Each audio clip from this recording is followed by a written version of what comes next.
суық тұрған.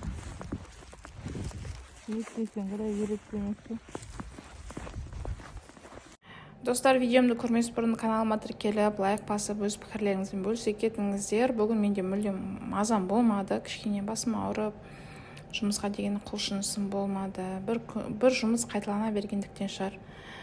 Бізде күн қатты суық, мен суықты жаман көремін, айта алмаймын. Бірақ суық болған жақсы болды барлық жерде.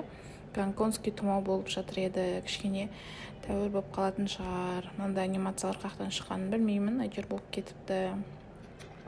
Кешкісін үйге барып, балам екеуміз клубника в шоколаде сеп көрдік. Енді дәмі күшті болған, бірақ идеальный емес, лучше сатып алған дұрыс сияқты екен, қыздар. Демалыс күндері біздің ұйқымыз ауысып кетеді. Ұйықтамай жүрміз әлі, сағат 2 болып жатыр ау. Клубника в шоколаде деген міне ағайын осындай болады. Тапсырыс берсеңіздер істеп берем дейін. Негізі ойлаған ғой, солай шығады десем, оказывается, ондай шықпады. Мұхтар, кел.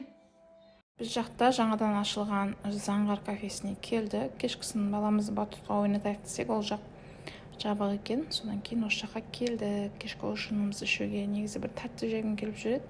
Бірақ пирожналар онша емес екен, іші енді күшті. Анау не деуші еді, қыздар сыртта келген кезде күтіп алады ғой, ресепшн демейді, не деуші еді, күтіп алады ғой.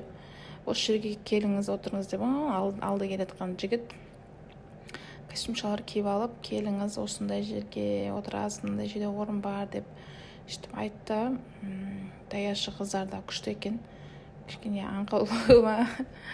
Сонымен күшті тапсырыстарымыз келді. Әсіресе шашлигі күшті екен, барсаңыздар болады. Бірақ кішкене қымбаттау екен. Енді бұл жер ресторан сияқты қылып жасағаннан кейін қымбаттау болуы мүмкін. Приборлардың бәрі күшті, жаңадан шыққан заттарды қойып қойған екен. Осындай қасық, іші кең, адам көп. Барлық адамдар осы жерде. Біздің қазақ никак андай емес қой. Үйде отырып қалғанда адамдар емес, тамақ ішетіндер.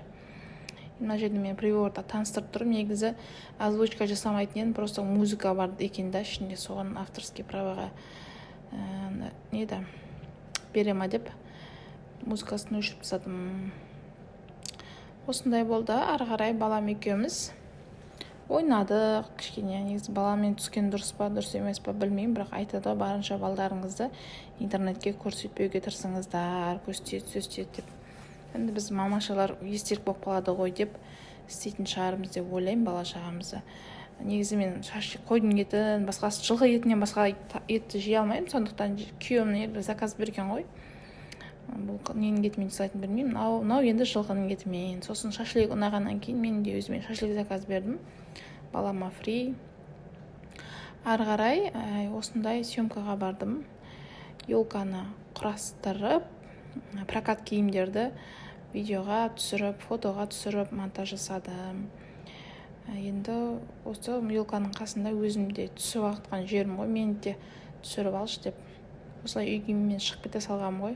Тез барып жұмысымды бітіріп келейін деп. Қыздар, егер қызық болып жатса, негізі сіздер де үйреніп алыңыздар. Монтаж жасау деген оңай ғой.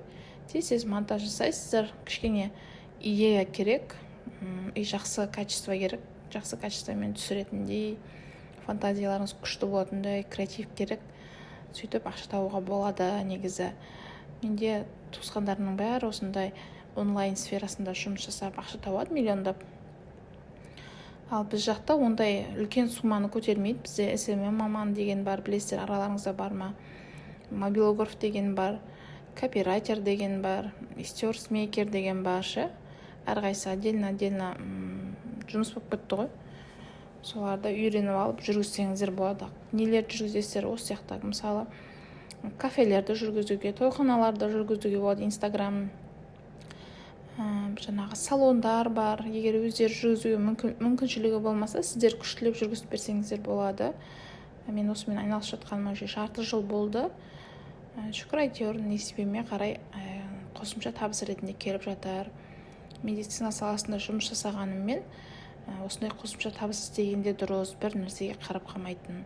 Қазіргі таңда біздің қыз-келіншектерге риза боламын да, әйтеуір тыным таппайды ғой. бірдеңкемен айналысып отырады. Ал қыздар, бүгінгі видео осындай болып тұр. Менде пайдалы ақпарат болмады. Видеомды соңына дейін қарап, лайк басып, өз пікірлеріңізбен бөлісе кетіңіздер. Сіздер де осындай қосымша табыс тауып жатсыздар ма? Негізі қосымша табыс табудың түр-түрі көп қой.